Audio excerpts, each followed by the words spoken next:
6:47, the science behind the controversial shaken baby syndrome, which has led to several women being jailed for manslaughter, is called into question in a television investigation tonight. Panorama has uncovered flaws in the science that will form the basis of an upcoming appeal against the shaken baby conviction of childminder Karen Henderson. In a moment, I'll be talking to campaigner Rioch Edwards Brown from the charity 5%ers. First, Panorama used a dummy baby to carry out a laboratory experiment. Now, viewers may find some of the images in this clip disturbing.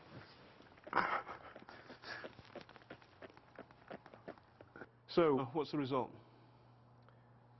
The maximum G you produced in that shake was 7.37 Gs. Had this been a real child, would I cause concussion? It's highly unlikely.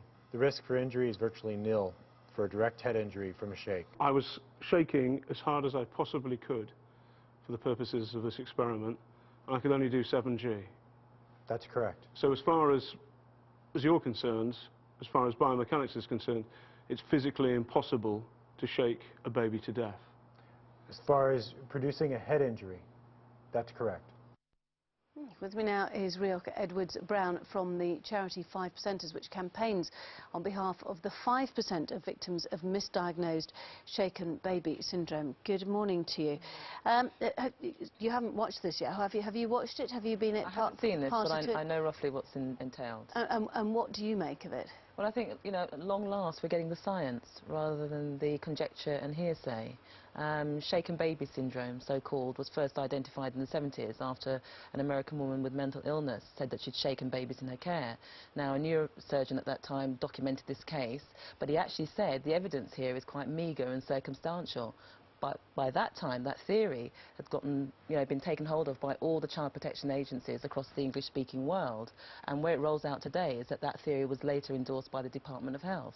So now we're moving from the theory to science and fact. And yet you call yourself the 5%ers because of the fact that's what you say is the number of cases which shouldn't have actually gone. 1 in 20 cases, and it's probably higher, but 1 in 20 routinely misdiagnosed with shaken baby syndrome. Right. And what happened in your case? Well, I had a baby boy. He was my 6th child. I'd lost 5 babies previous to that, to stillbirth and late miscarriage. And what we didn't know was that he'd been sent home with a brain bleed after a traumatic delivery. Now, when he subsequently collapsed with a fit, aged 6 months, both my husband and myself were wrongly accused. But there was no shaking involved, and we were later cleared by the courts when birth trauma was found.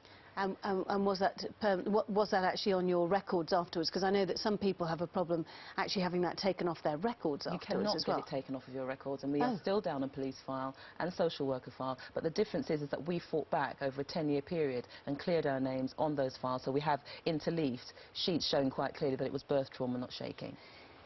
What do you think should happen now?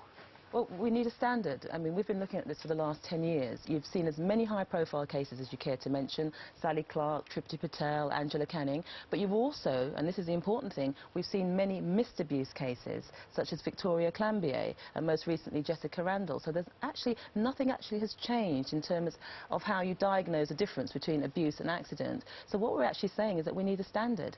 We need a nationally provided standard, a protocol known as Riordan's Law, and what Riordan's Law would do, it would insist that all babies and children, alive or dead, are seen by paediatric specialists.